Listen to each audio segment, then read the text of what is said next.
Muito boa tarde a todos. Eu penso que já estamos no ar e então vou dar início a mais uma conferência promovida pela Delegação de Santa Maria da Feira, hoje com o título de Comunicação Verbal no Processo Penal. Antes de mais, quero agradecer a presença do Dr. Celso Leal e do Dr. Pedro Lamy. Não posso deixar de referir que os oradores de hoje já têm vindo a prestar colaborações com a nossa delegação e quero também referir que há 2 anos, salvo erro em 2020, ou quando começou a pandemia, tivemos uma conferência, também webinar, fruto da pandemia, em que o título era Linguagem não verbal no processo penal. Eu até tenho aqui ainda o livro comigo, não sei se os colegas se recordam. Isto para dizer o quê? Porque isto hoje parece-me uma continuação, ou melhor, ou talvez melhor, um complemento desse livro, dessa obra, e então, hoje, como não poderia deixar de ser, agora que foi feito este lançamento, tivemos esta iniciativa de convidar novamente os oradores para nos virem falar aqui um pouco sobre este tema, comunicação verbal. E passamos já para a apresentação dos nossos oradores. Eu vou aqui dar aqui um salto protocolar e vou só referir que o Dr. Celso Leal é magistrado do Ministério Público e o Dr. Pedro Lamy é especialista em linguagem. E, sem mais demoras, eu passo a palavra ao Dr. Celso Leal. Obrigado. Agradeço mais uma vez o convite ao Dr. Filipe Coval, que tem sempre a amabilidade de nos convidar para estas coisas. E como ele bem referiu, isto é a continuação daquilo que começou há alguns anos, relativamente à linguagem não verbal, e agora, sim, como o Dr. Filipe referiu, é uma continuação falando sobre a comunicação verbal no processo penal. Como é óbvio, isto é muito mais abrangente do que aquilo que nós falamos aqui, numa dupla perspectiva. Primeiro porque a própria linguagem não verbal e a comunicação verbal é muito mais abrangente do que aquilo que nós focamos, porque direcionamos para o processo penal, como é óbvio. E, por outro lado, iremos falar em alguns temas um bocadinho pela rama, digamos assim, mas estarão mais desenvolvidos nos livros que temos sobre o tema.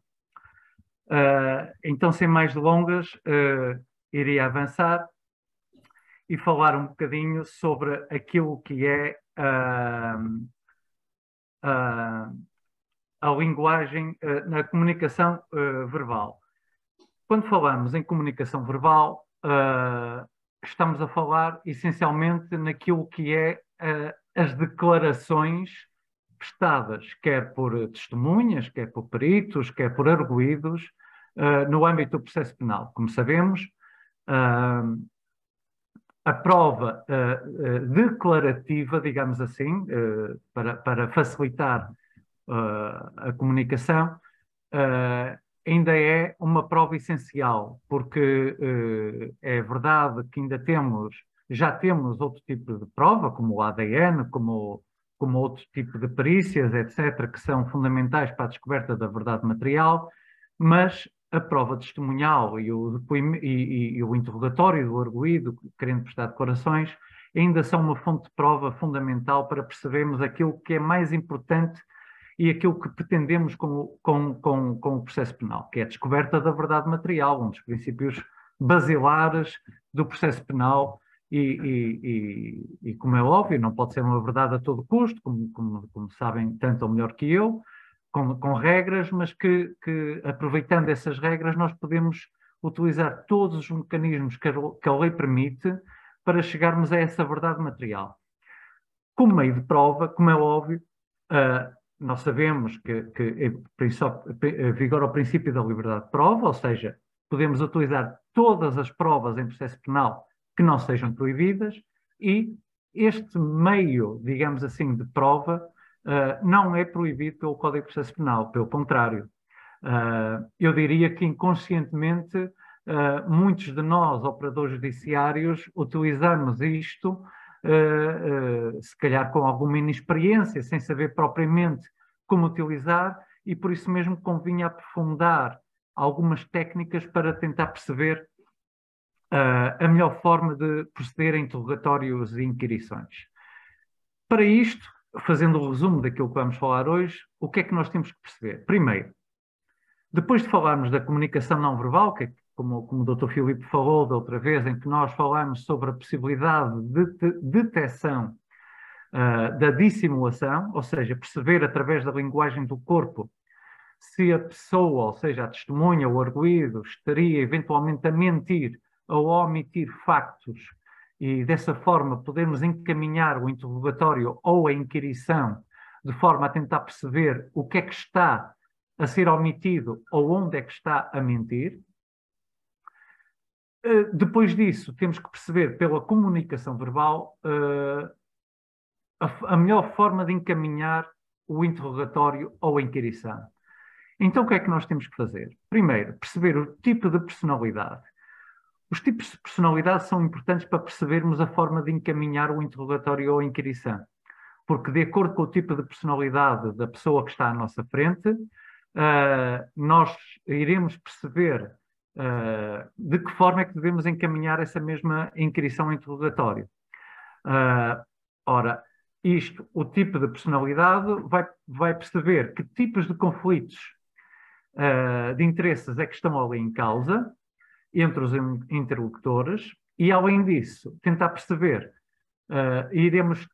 o Pedro irá falar sobre algumas técnicas para perceber esses tipos de personalidade, que está ali com aquele anacronismo que é do DISC e MBTI, e irão ser feitos alguns exercícios para identificar o tipo de personalidade. Por outro lado, irá ser falado do chamado rapport building, que basicamente ou seja, a forma de encontrar o ambiente ideal para tentarmos construir um ambiente de comunicação ideal entre os interlocutores. Voltando um bocadinho atrás, que esquecemos de um pormenor importante, o tipo de personalidade também é o nosso tipo de personalidade, porque o nosso tipo de personalidade também influencia o tipo de inquirição ou de interrogatório. E, portanto, nós também temos que perceber o nosso tipo de personalidade, porque percebendo esse tipo de personalidade que nós temos, também é uma forma de perceber como é que nos vamos interligar com o arguido ou a testemunha para melhor conduzir o interrogatório ou a inquirição. Além disso, iremos falar de algumas perturbações da personalidade e de que forma é que isto irá influenciar a inquirição ou o interrogatório. Iremos falar também de uma técnica e como é que funciona a chamada elicitação, que tem por base algumas características humanas. E depois, e isto será o Pedro que irá falar também, e depois voltará a mim, em que eu falarei de alguns tipos de entrevistas, que fatores irão influenciar e, nomeadamente, quanto aos arguidos, quais as tomadas de decisão que devemos ter para o levar a que, caso ele queira prestar declarações, como é óbvio, não é? A que ele possa confessar. Confessar não no sentido técnico-jurídico, já iremos ver. E iremos falar do modelo PIS, basicamente porque quer eu e o Pedro somos pessoas de paz, mas não só, irão ficar a saber. Desde logo, passo a palavra ao Pedro. Indo aqui ao primeiro capítulo, dos tipos de personalidade, a ciência, e especificamente a Miguel, da Universidade de Harvard, destaca 4 tipos de conflitos. Importa para maior eficácia no trato do fator humano no processo penal conhecer as origens destes conflitos e assim também como a forma de resolução. Portanto, o conflito relacional é aquilo que se conhece normalmente por choque de personalidade. Resulta, por exemplo, quando algum interlocutor se sente ofendido com o trato pessoal de um outro, por exemplo, através de uma interrupção. Portanto, são fatores que são obstáculos na construção de relacionamento profissional, rapport, como iremos ver. Neste caso, o tom de voz é também aqui um exemplo de um fator estressante, digamos assim, e que pode contribuir para este tipo de conflito. Temos também o conflito de tarefa. Neste caso é uma disputa sobre o objetivo da tarefa, resume-se como o que fazer. Temos o processo, que é como fazer, essencialmente. Por exemplo, se será melhor entrevistar em determinada ordem os arguidos ou numa ordem diferente. E o último conflito, perdão, é autoexplicativo, é uma questão de liderança, é uma questão hierárquica.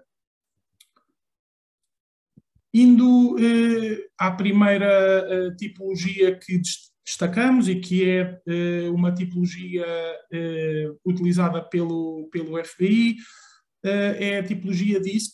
É importante para identificar de forma rápida que tipo de preferências terá o interlocutor no processo penal com o qual lidamos e, neste caso, como adaptar em função das nossas próprias características às características do outro interveniente. Neste caso, alguém pode ser orientado para pessoas ou orientado para tarefas, pode ser direto ou indireto. A caixa azul à direita demonstra o nome deste tipo de classificação que, por exemplo, no caso de um dominante, será alguém orientado para tarefas direto. Alguém que é consciencioso será alguém orientado para tarefas e indireto. Alguém, a outra tipologia, portanto, influenciador, será alguém direto e orientado para pessoas, e estável, alguém indireto e orientado para pessoas. Neste caso, importa perceber que, em função da pessoa com a qual interagimos, devemos adaptar a nossa abordagem para ser mais focada em objetivos e tarefas ou mais focada no relacionamento. Verificamos aqui outra tipologia, o MBTI, mais útil para adaptação na forma de como comunicamos e como os outros interlocutores recebem informação e tomam decisões. Neste caso, esta tipologia agrega em 4 letras, que vamos já verificar quais são as combinações possíveis, mas agrega em 4 letras um tipo de personalidade, sendo possível, através deste agregado de letras, constituir até 16 tipos de personalidade que já iremos verificar.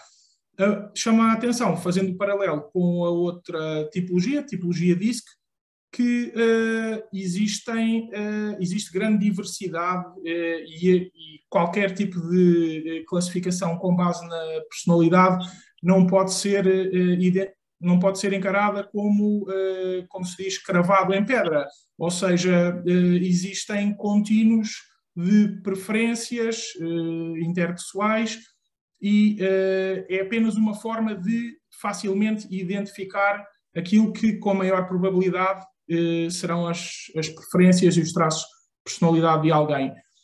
Neste caso, alguém pode ser extrovertido ou introvertido,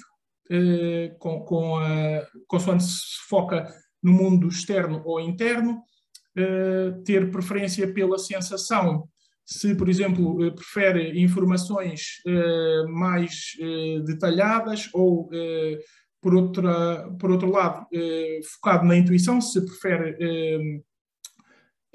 perspectivas mais globais, poderá ser focado no julgamento, neste caso, se pretende, que se tem tendência normalmente para tomar decisões de forma mais rápida e privilegia a informação que está ao seu alcance, ou se prefere, neste caso, manter hipóteses mais amplas e assim tomar as decisões.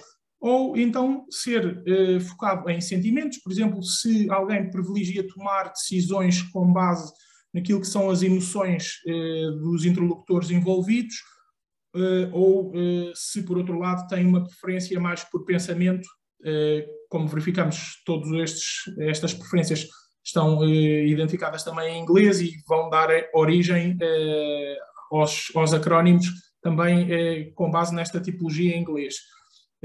Como estava a dizer, portanto, se fosse focado no pensamento, teria maior tendência para tomar decisões com base nas tarefas e em factos concretos e na consistência. Verificamos aqui as 16 possíveis personalidades, digamos assim, sendo que este tipo de tipologia, conforme indiquei, é mais útil para adaptar a forma como expomos informação às outras pessoas, e a tipologia DISC é mais útil para uma identificação mais rápida das preferências das pessoas. Só um parênteses, Pedro, se me permite. É importante perceber que tudo isto é um conjunto de técnicas que precisam de treino. Como é óbvio, nós só estamos aqui a expor de forma muito sucinta. Elas estão explicadas no livro, mas que, como é óbvio, não temos a esperança de que de um momento para o outro apreendam todos estes conhecimentos e os comecem a aplicar assim de um momento para o outro. Envolve conhecimento, como é óbvio, como já falamos também na comunicação não verbal, a detecção da dissimulação envolve compreender os conceitos e tentar perceber, e depois é o treino que vai fazer com que se consiga perceber todo este tipo de comportamentos e o que é que eles significam. Aqui é a mesma coisa. O Pedro falou na questão do FBI, que basicamente eles têm uma preparação intensiva sobre este tipo de conceitos para tentar perceber a melhor forma de fazer interrogatórios, por exemplo. Exatamente. Peço desculpa, Pedro. Ora, essa. Avançando então para a parte, o próximo capítulo, Rapport Building, em português, construção do relacionamento de trabalho, é também, estamos aqui a enfatizar, e conforme o Dr. Celso disse, existe material mais amplo no livro, mas aqui estamos a fazer uma pequena síntese. Nesse sentido, apresentamos um conceito útil para a construção do relacionamento de trabalho, também utilizado pelo FBI, e que assenta em 3 fatores, nomeadamente a âncora de remuneração, a âncora de ideologia e a âncora pessoal. Em termos de âncora da remuneração, é aquilo que o receptor espera do relacionamento de trabalho. Por exemplo, poderá ser, no limite, falar sobre problemas pessoais, problemas laborais, e que pode ser, portanto, expectativas também em alguns casos, mesmo de remuneração, não em âmbito jurídico, mas mesmo em remuneração. Relativamente à âncora da ideologia, são, por exemplo, os tópicos mais emocionais para o interlocutor, por exemplo, política e outros temas considerados mais apaixonantes. E, por fim, a âncora pessoal, que envolve essencialmente situações passadas, ou seja, e memórias que são muito valorizadas pela pessoa em questão e que são úteis para a construção deste tipo de relacionamento de trabalho. Verificamos aqui no próximo capítulo, importa fazer uma nota prévia. Portanto, estas 5 perturbações da personalidade são utilizadas apenas para identificar as preferências pessoais dos portadores deste tipo de patologia. Com a década de 90, como verificamos ali à direita, Estes traços de personalidade que geram comportamentos têm uma base neurológica, neste caso visível à direita, no ataque que verificamos entre, em cima, um cérebro de uma pessoa dita do resto da população e de um portador daquilo que o DSM-5 classifica como de uma personalidade antissocial, aquilo que é conhecido também como alguém antissocial, uma personalidade antissocial. Neste caso, estas são as 5 perturbações da personalidade mais identificadas na ciência como estando associadas à prática de crimes. Envolvem falta de empatia, essencialmente. Vamos verificar como o DSM-5, ou seja, o Manual Diagnóstico e Estatístico de Transtornos Mentais, permite identificar, através da comunicação verbal e da comunicação não verbal, este tipo de interlocutores do processo penal. Já desde Platão até aos dias de hoje da Netflix, este tipo de patologia é descrito na cultura popular como tendo comportamentos frios, dissimuladores, portanto, hoje em dia temos maior percepção com a imagem médica de como estas diferenças têm razões, digamos assim, neurológicas.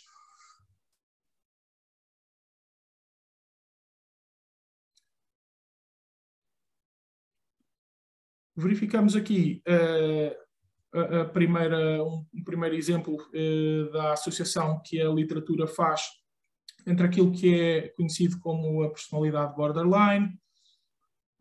Vamos verificar que existe, ao longo destes slides também, mais associação com este tipo de perturbações, de patologias.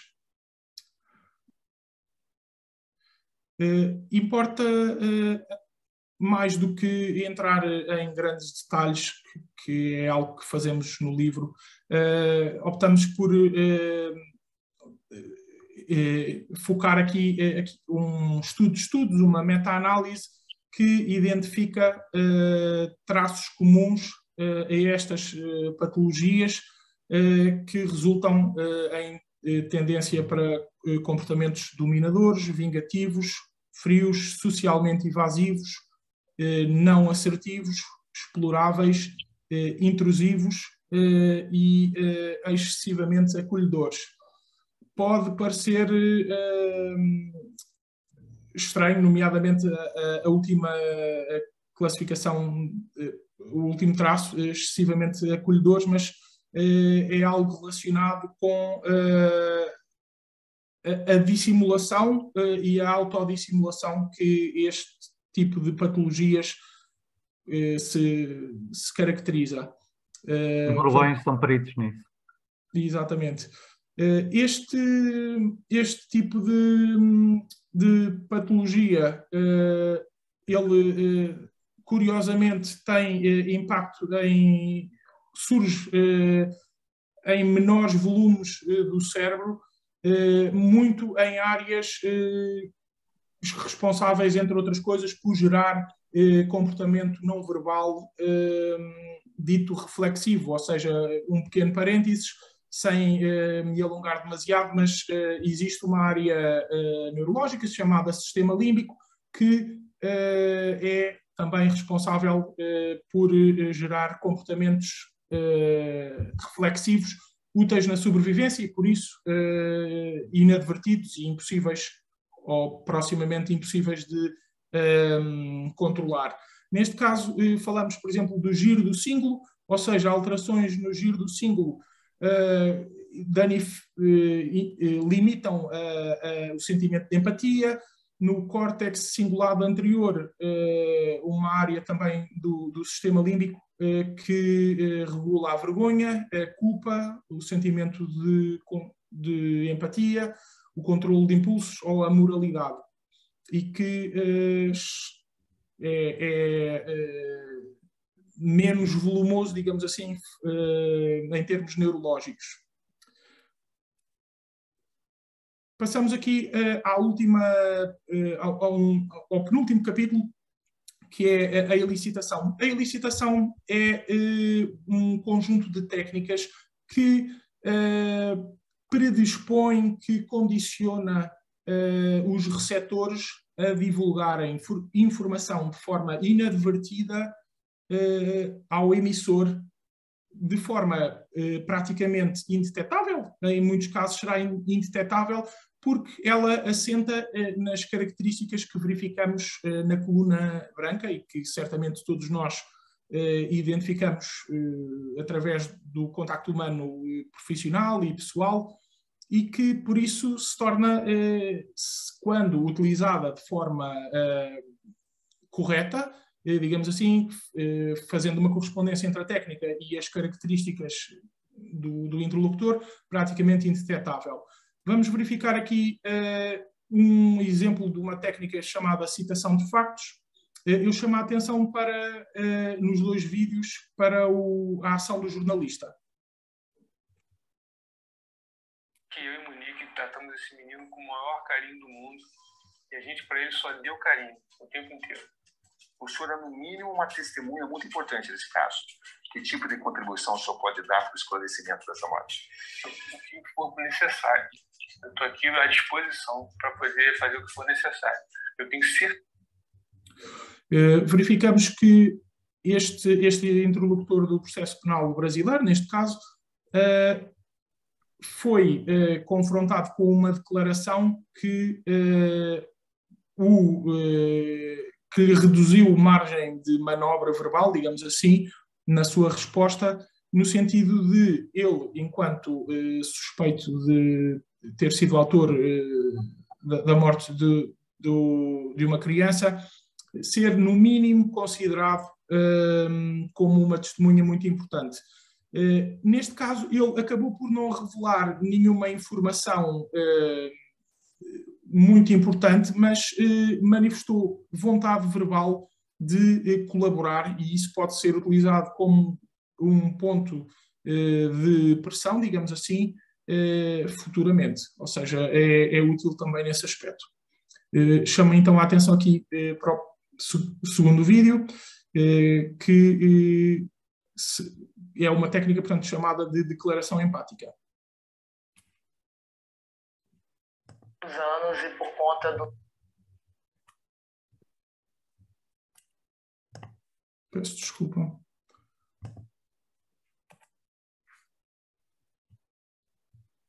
Anos e por conta...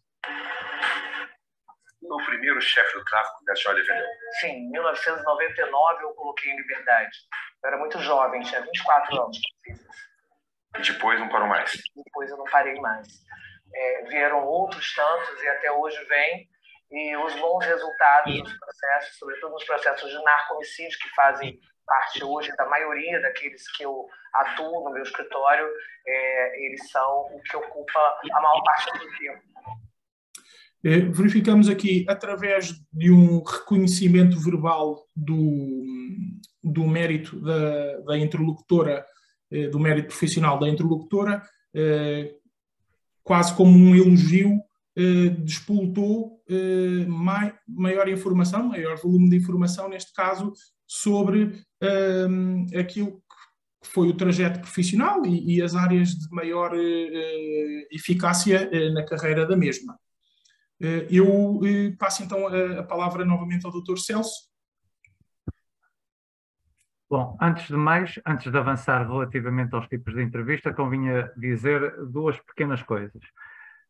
Primeiro, como é óbvio, é bom de saber que quando se fala de cometimento de crimes, não estamos a falar que as pessoas que têm alguma patologia mental, nomeadamente aquelas que identificamos no DSM-5, que terão uma maior propensão para cometer crimes. até porque cientificamente não está comprovado de que existe essa correlação. Agora, o facto de ter algum tipo daquela patologia, borderline, antissocial, narcisista, etc., todo esse tipo de patologia pode potenciar o cometimento do crime. Isto é importante dar nota porque, por vezes, as pessoas pensam que só pelo facto de se ter uma doença mental que é mais propenso ao cometimento do crime. Não é verdade. Contudo, é importante perceber a doença mental, seja ela qual for, por variadíssimos motivos, não é? Desde logo por questões da inimputabilidade, de eventual aplicação de uma medida de segurança, e também num momento anterior para percebermos o tipo de interrogatório que vamos fazer, no caso dos arguidos, não é? Ou de inquirição. Por outro lado, perceber também que estas técnicas determinam que seja mais fácil percebermos aquilo que nós pretendemos, que é a verdade material, contudo tem uma condicionante que não podemos ignorar. O processo penal tem regras, como é óbvio, e, por exemplo, quando o Pedro há pouco estava a falar relativamente à questão do ascendente, nós temos de ter noção que as pessoas estando num tribunal, perante um magistrado, seja um juiz ou um procurador, por tendência têm alguma reserva, se bem que hoje em dia menos, mas por tendência têm alguma reserva quanto à pessoa que está à frente e, portanto, há sempre ali alguma intimidação por parte do local e da pessoa que está à frente. Portanto, por natureza, nós temos que perceber estas nuances para tentar perceber, mesmo assim, que tipo de personalidade ali está e como a vamos conduzir. E como vamos conduzir o quê? As entrevistas. Vamos então falar dos tipos de entrevistas. Há várias condicionantes para relativamente às entrevistas. Desde logo, aqui elencamos, há fatores individuais, desde logo a questão da idade, o sentimento de culpa, a origem étnica, vamos já explicar isto, que é para não haver aqui nenhuma confusão, o perfil de personalidade e a base criminal, ou os antecedentes criminais, ou o tipo de crime que ali está em causa. Aliás, os antecedentes criminais, porque o tipo de crime que está ali em causa já são fatores criminais, ou seja, a natureza do crime e a seriedade do crime, ou seja, a seriedade de acordo com a perspectiva daquilo que a sociedade entende como é sério, ou seja, mais grave. Todos nós temos noção que um homicídio ou uma violação é mais grave do que um furto, não é? E por isso mesmo a moldura penal também por tendência reflete esse tipo de seriedade. E depois também temos que ter em conta fatores contextuais, nomeadamente a qualidade ou a força de evidência ou da prova que ali está em causa e o acesso a apoio legal. Avançando. Falando então na questão da idade. A questão da idade é fundamental. É fundamental porquê? Porque a ciência demonstra que os menores de 21 anos têm uma tendência mais frequente, e falando aqui de arguidos, como é óbvio, que é a parte que se calhar é um bocadinho mais complicada, com mais frequência confessam relativamente às pessoas mais velhas. E isto porque, primeiro, as pessoas mais novas têm alguma dificuldade em entender os direitos que lhes estão subjacentes, como é óbvio, não é? E por isso invocam muito menos os seus direitos do que propriamente as pessoas com mais de 21 anos. Por outro lado, como a personalidade está quase a terminar de se formar, ou está ali ainda no limite, ainda está em formação, e, portanto, ainda é mais suscetível à pressão do que propriamente as pessoas que mais velhas têm uma maior clareza no raciocínio e, portanto, tudo aquilo que implica o processo penal. Isto é importante também para percebermos outra questão, que é, como nós sabemos, no processo penal, os arguidos com menos de 21 anos estão obrigatoriamente acompanhados por um defensor. ao mandatário. Portanto, se calhar, uma das razões para isso acontecer será esta, porque o legislador sabe que a pessoa com menos de 21 anos está mais desprotegida.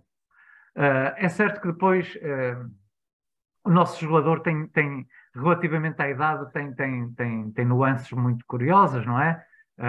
Que agora também não vem aqui ao caso, porque para algumas coisas entende que 18 é suficiente, para outras coisas 16 também será, mas pelos vistos para outras é só 21, enfim, adiante.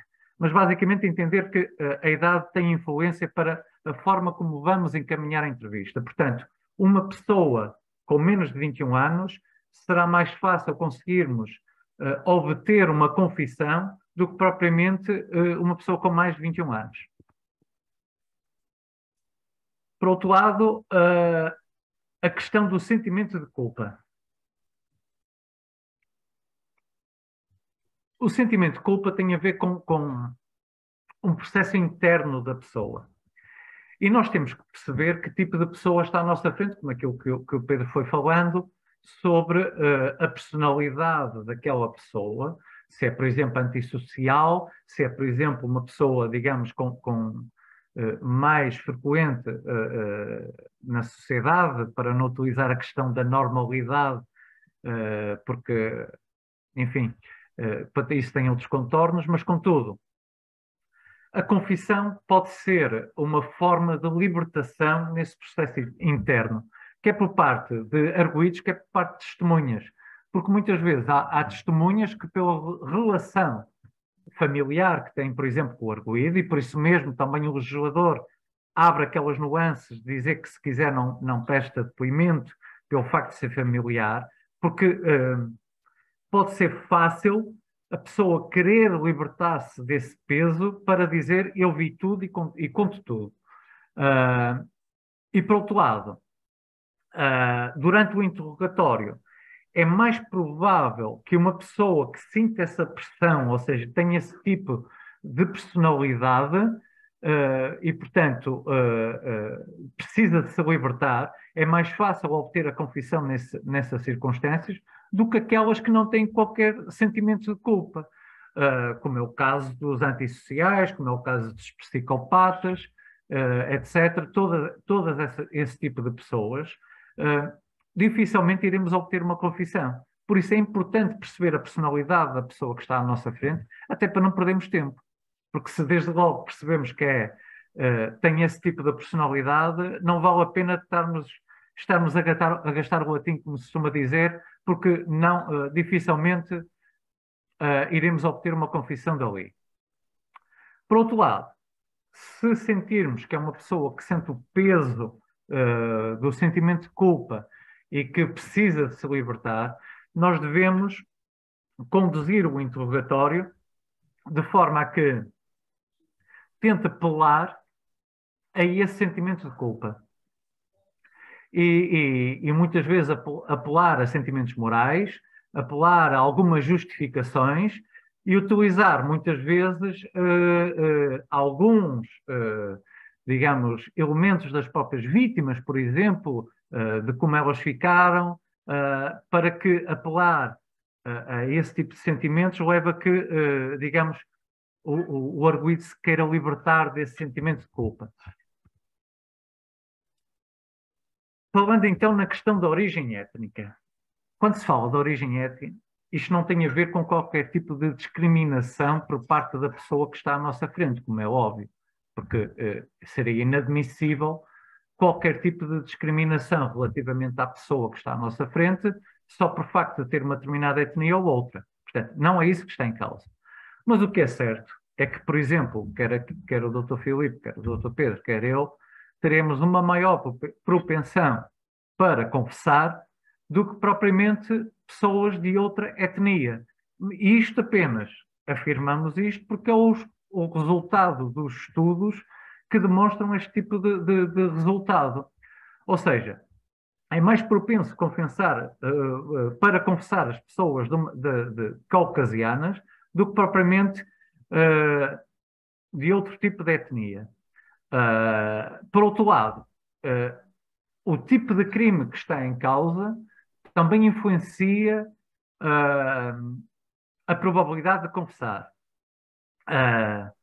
Sobretudo no que respeita a crimes sexuais, porque aí está o peso do cometimento de um crime sexual, muitas vezes, e estando sustentado em prova digamos, com alguma qualidade, leva a que a pessoa sinta o peso da responsabilidade e por isso mesmo é mais propenso a confessar. Além disso, devemos considerar diferenças culturais, nomeadamente relacionadas com a educação e com questões religiosas, que podem ser fatores que levam a dissuadir ou não a confissão. Na maioria dos estudos, contudo, os entrevistadores da polícia, porque os estudos normalmente baseiam-se, porque são nos Estados Unidos e, como sabem, o sistema é um bocadinho diferente e é quase tudo feito pela polícia lá, os entrevistadores eram predominantemente de origem branca. Portanto, isso também tem influência. No entanto, também temos que considerar outra coisa. A idade, os antecedentes criminais e a força das provas que foram recolhidas também são outros fatores que apontam para que sejam determinantes a confissão. Ou seja, no resumo, fazendo uma meta-análise de todos estes estudos, chegamos à conclusão que a origem étnica pode ter algum peso, mas é o conjunto de todos estes fatores, a força das provas, os antecedentes criminais, a idade do arguido e também a origem étnica é que vão ser determinantes, o tipo de crime, vão ser determinantes ou não para a questão da confissão.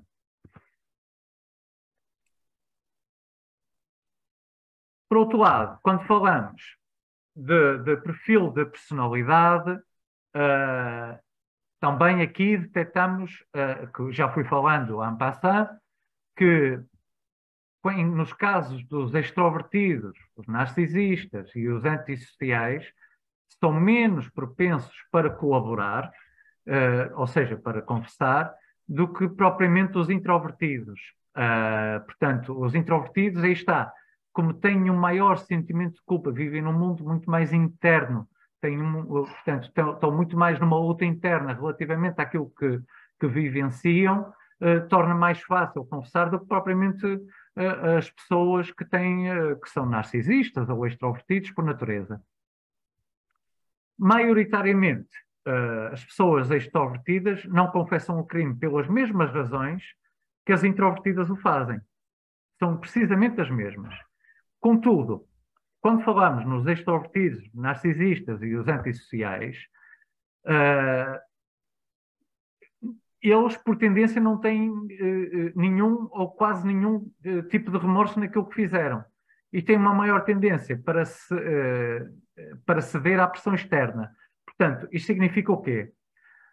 Como não há fatores internos, ou seja, a pressão da culpa, para conseguir a confissão, terá que ser algo externo para conseguir essa tal confissão. Nomeadamente, a força das provas. Ou seja, para uma pessoa que seja extrovertida ou narcisista, para que o mesmo venha a confessar, ou antissocial, não é? A melhor forma será dizer, olha, mas eu tenho aqui estes registros, por exemplo, de chamadas, eu tenho aqui esta videovigilância, eu tenho aqui este elemento de ADN que é do senhor, comprovadamente. Portanto, quase encurralá-lo de forma a que estes fatores externos a que venha a confessar. Enquanto que os introvertidos é mais fácil, não é necessário esse tipo de pressão.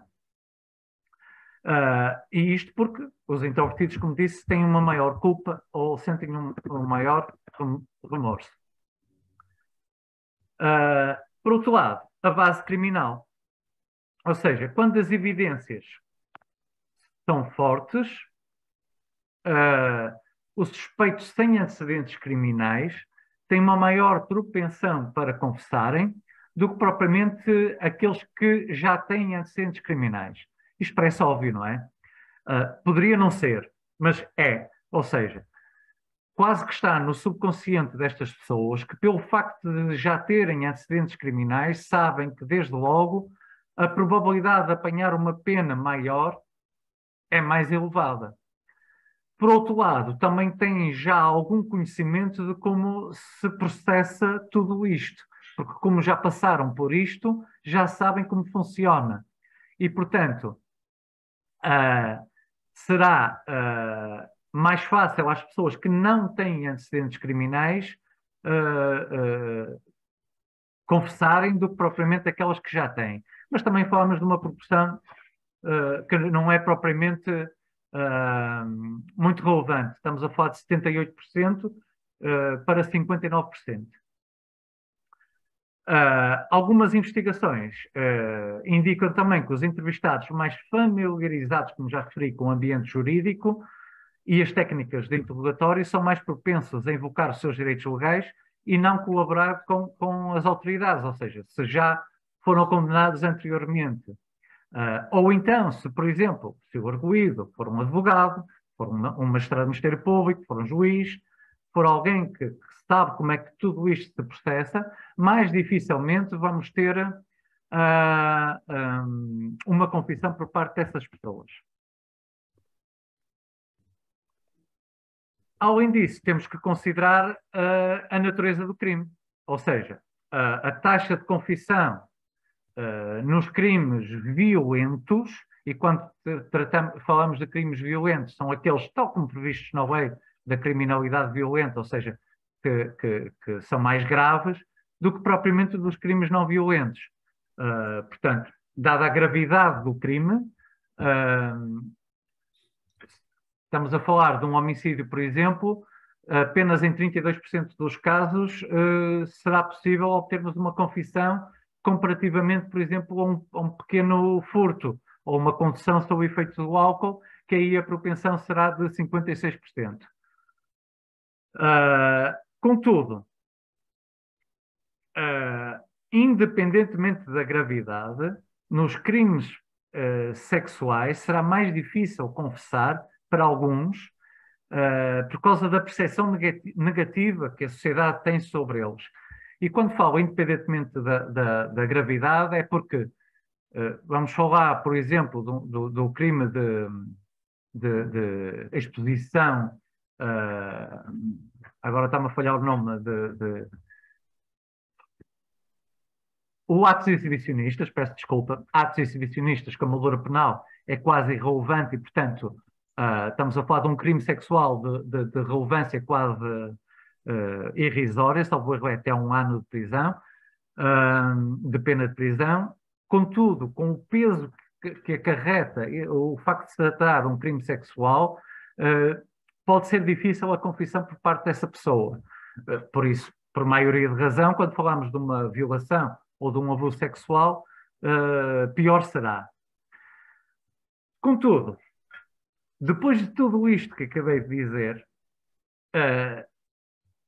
devemos perceber que, numa meta-análise, não há propriamente uma relação significativa entre o tipo de crime e a taxa de confissão. Isto porquê? Porque, primeiro, há vários homicidas que confessam.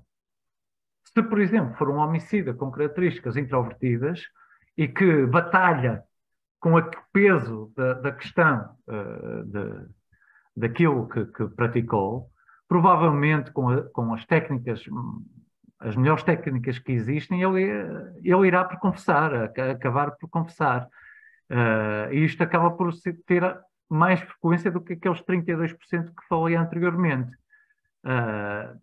Por outro lado, quando acaba por ser confrontado com a qualidade de prova,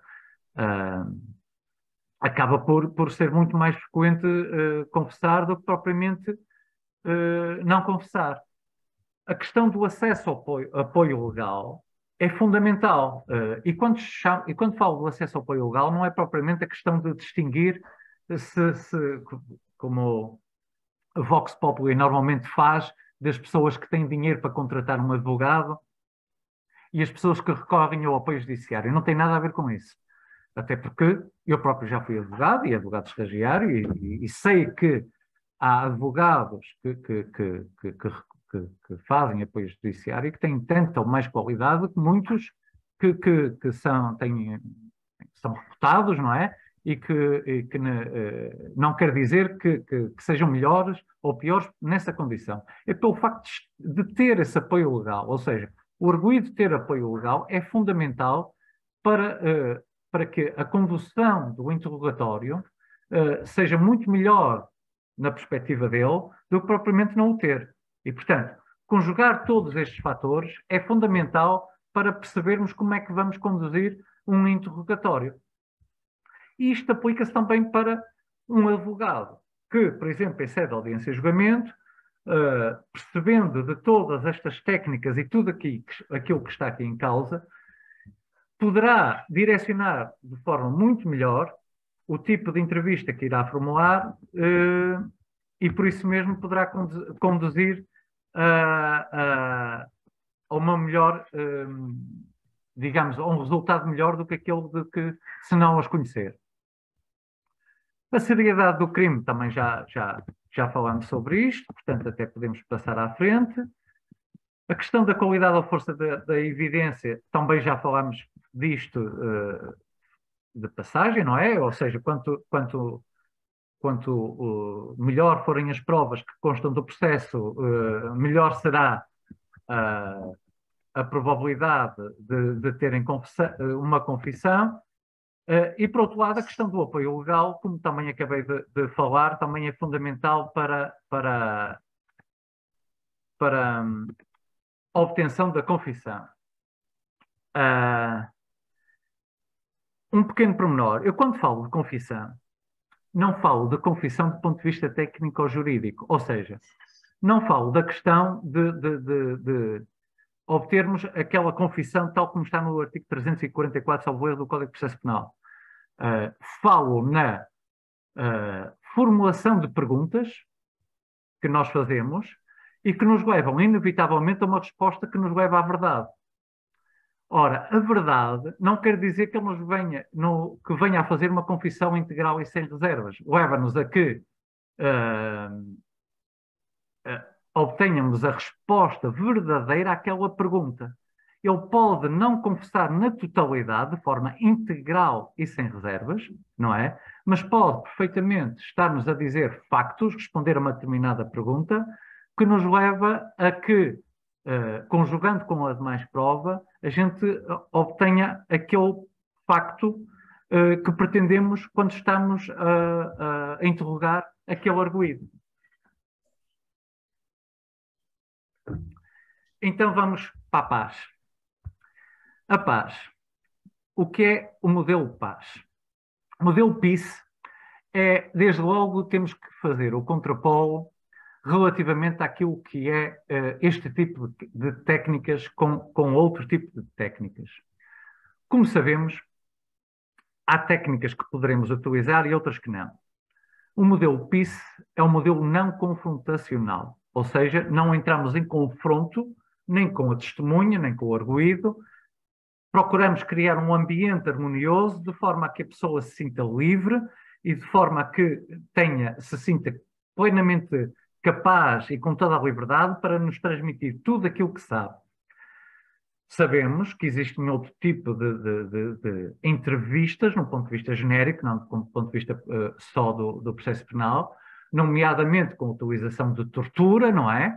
Que é um modelo confrontacional e que, além de não ser permitido, não produz o mesmo resultado. Sim, porque ao contrário do que a maior parte das pessoas pensam, esses modelos confrontacionais, nomeadamente utilizando de tortura, não obtêm tão bom resultado como estes modelos, desde que devidamente aplicados, como é óbvio, não é? Porque a tortura, muitas vezes, e atalhando um bocadinho caminho, leva a que a pessoa nos dê qualquer resposta. Qualquer resposta. Só para acabar com a tortura, ela vai nos dizer, sim, estamos às 7 da tarde quase e já é a noite cerrada. Por muito que a gente queira a verdade, a pessoa vai dizer aquilo que acha que a gente quer ouvir. E, portanto, não é propriamente um modelo tão eficaz quanto se pensa. O modelo Posso PIS. fazer só um pequeno parênteses neste caso. O João Navarro, que foi um ex-agente do FBI que, por sorte nossa, atendeu e generosidade, atendeu a escrever o prefácio do primeiro livro. Ele, exatamente, ele fez recentemente campanha a favor de abordagens não confrontacionais e mesmo a nível da literatura podemos citar, e temos também no livro, uma meta-análise de Steven Kleinman que mostra, de facto, uma maior eficácia dos métodos não confrontacionais. Era apenas este pequeno apontamento. Certo. Portanto, falando do modelo PIS. O modelo PIS é um anacronismo, PIS, em que, basicamente, do inglês, que se trata do planning, ou seja, planear, engage and explain, account, closure and evaluation. Falando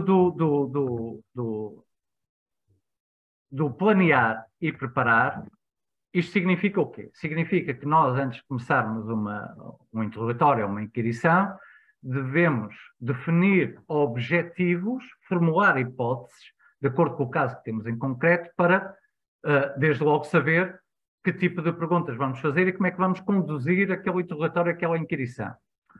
Depois, isto numa perspectiva geral, a questão de gravar ou não gravar, porque no caso do processo penal, como sabemos hoje em dia, é tudo gravado, pelo menos em áudio.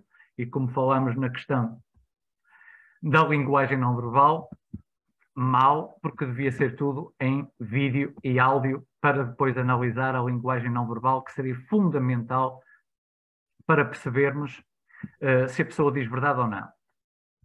Definir a duração. Isto também é subjetivo, como é óbvio, não é? Mas definir a duração é importante para também percebermos a questão do cansaço e a questão de saber até que ponto poderemos ou não extrair melhor informação de acordo com a duração da entrevista.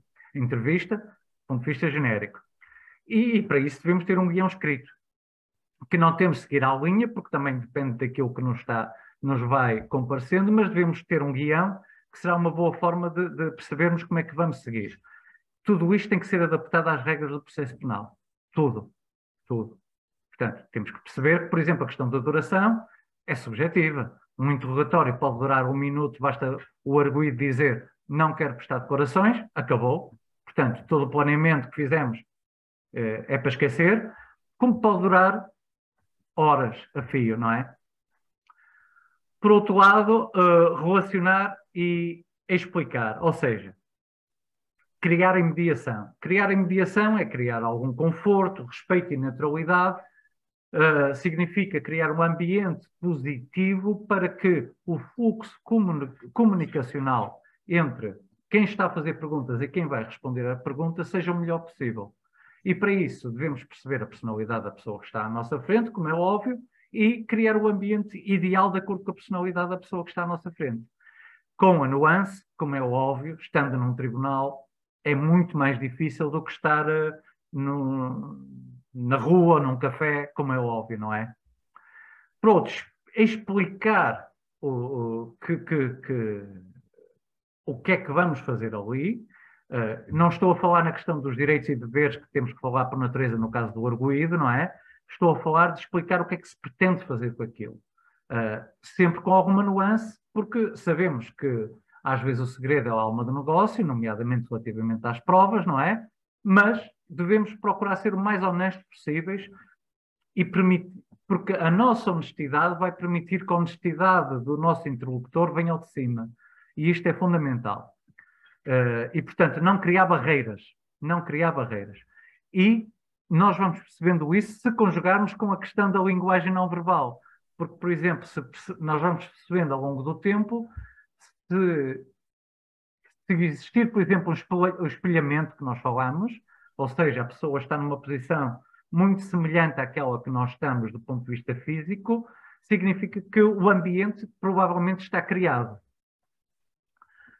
A questão do account será a formulação de perguntas abertas, isto, procurar ao máximo possível as perguntas abertas, para permitir que o interlocutor, ou seja, o arguido ou a testemunha, tenha liberdade para preencher todas as lacunas que não estão na pergunta da forma que mais lhe aprouver. E por isso mesmo será mais verdadeiro e mais espontâneo. Ou seja, ao perguntar quem, quando, como, etc., todo esse tipo de perguntas, o mais aberto possível vai permitir que a pessoa responda de forma aberta. Sem prejuízo de, mais tarde, a gente pedir para esmiuçar alguma outra questão, como é óbvio, não é? Devemos definir uma linha cronológica, ou seja, o crime passa-se ao longo do tempo, não é? E como se passa ao longo do tempo, há o chamado iter criminis, e, portanto, nós queremos que ele nos explique aquilo desde o início até ao fim, basicamente. E por isso mesmo, devemos permitir que a pessoa evoque qualquer evento, vá buscar à memória, quer seja o que for, olfativo, descritivo, auditivo, daquele momento, para que todo esse evento cronológico saia de forma fluida. E por isso mesmo, também devemos evitar ao máximo fazer interrupções, porque fazer interrupções pode cortar o raciocínio e pode fazer com que a pessoa se perca no tempo, literalmente. Importa, sobretudo, perceber que queremos recolher informações, no caso das testemunhas, e no caso dos arguidos, também queremos recolher informações e não propriamente uma confissão, como dissemos. Portanto, se obtivermos a confissão, melhor, como é óbvio, não é? Se não tivermos a confissão, pelo menos obtivemos algumas informações. Por outro lado, depois disto, temos o chamado fecho, closure, em que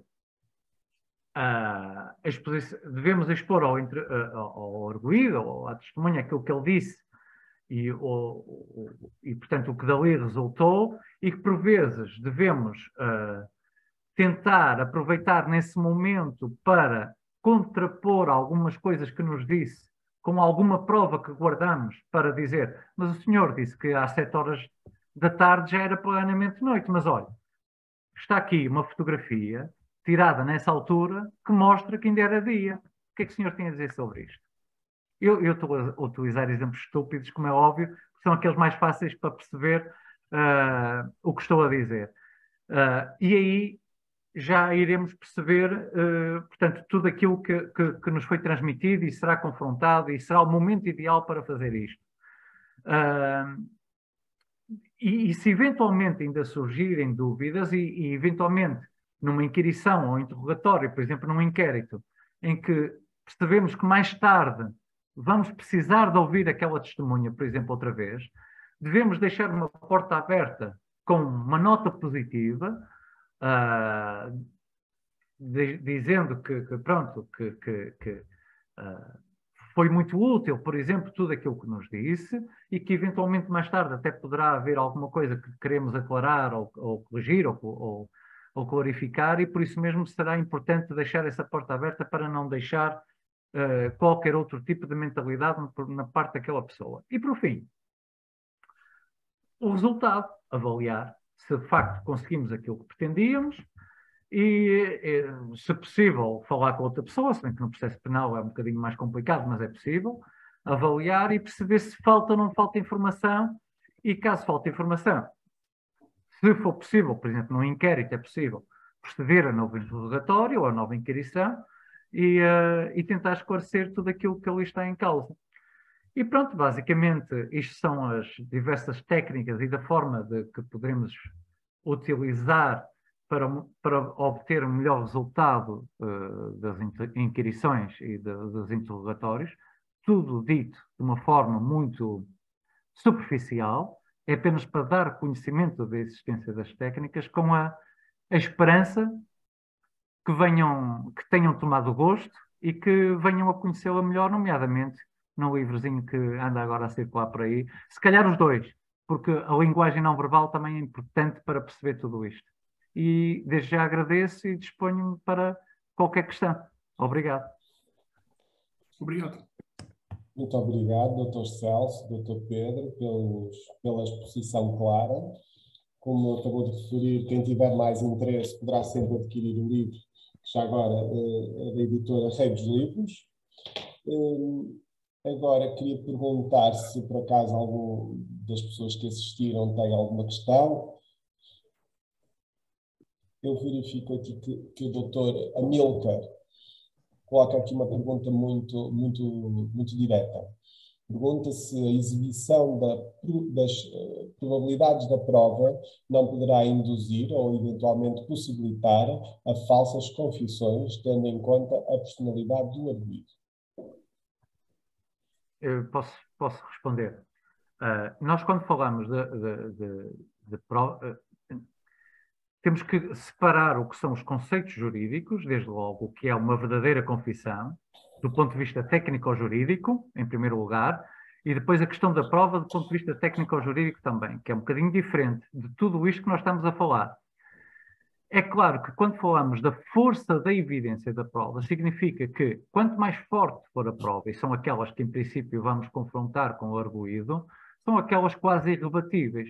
Se, por exemplo, vou usar um exemplo um bocado estúpido, pronto, mas que é fácil de perceber.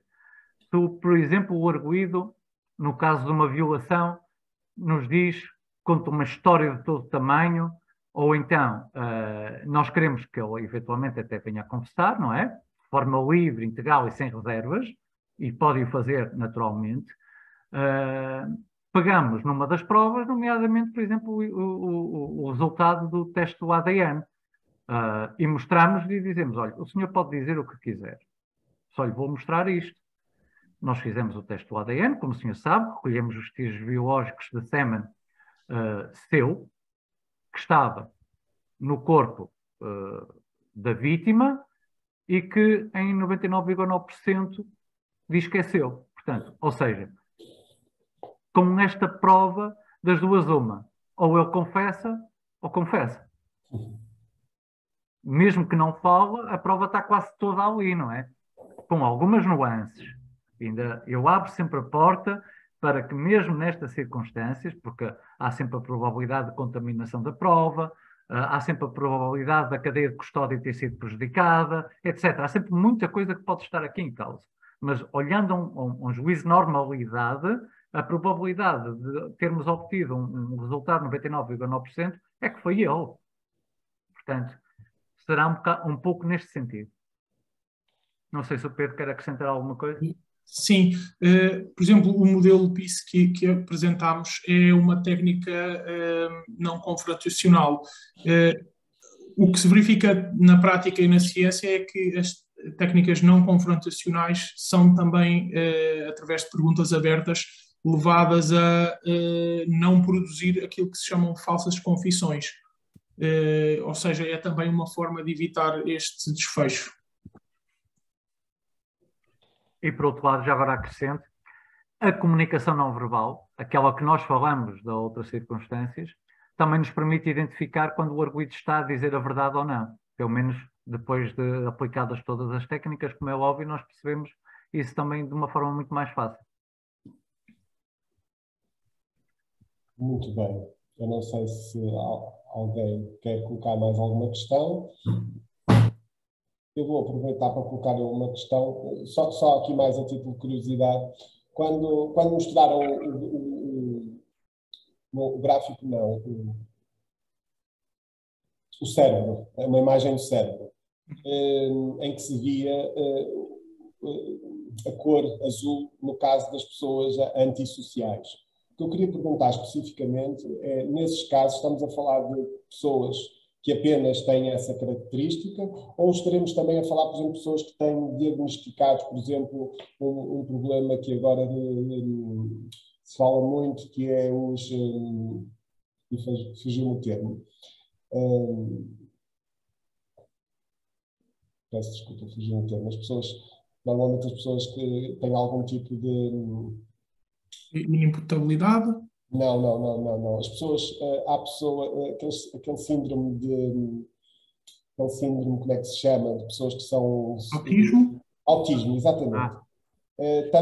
Quando o cérebro, aquela imagem do cérebro azul aparece sempre em pessoas autistas ou pessoas que não têm nenhum problema a nível físico, não é diagnosticado, mas que é apenas uma característica da personalidade, se também aparece essa imagem no cérebro. Sim, o comportamento de um autista e de um antissocial, que é a quem pertence a TAC, no fundo, que verificamos, vai revelar através da imagem médica diferenças. Neste caso, vou compartilhar a tela novamente para explicar um pouco melhor.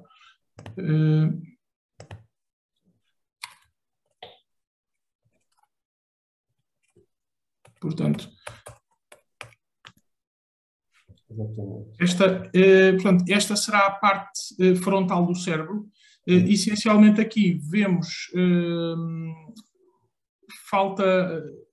problemas a nível de controle de impulsos, que são áreas também pensantes do cérebro que intervêm. Nesse sentido, verificamos que existem, de facto, anomalias.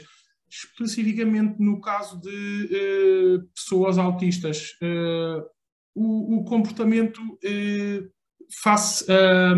sem querer aqui entrar em grandes detalhes neurológicos, mas essencialmente entre um autista e um psicopata são essencialmente polos opostos do espectro. Um pela excessiva desinibição e outro, o autismo neste caso, por o oposto, por problemas em processar estímulos como a luz, como o som, como até cores. Por exemplo, o amarelo é indicado como não sendo uma preferência porque provoca sobrecarga sensorial no cérebro de uma pessoa autista, o que é precisamente o oposto no caso de alguém com uma desordem, com uma personalidade antissocial, que se não tiver estimulação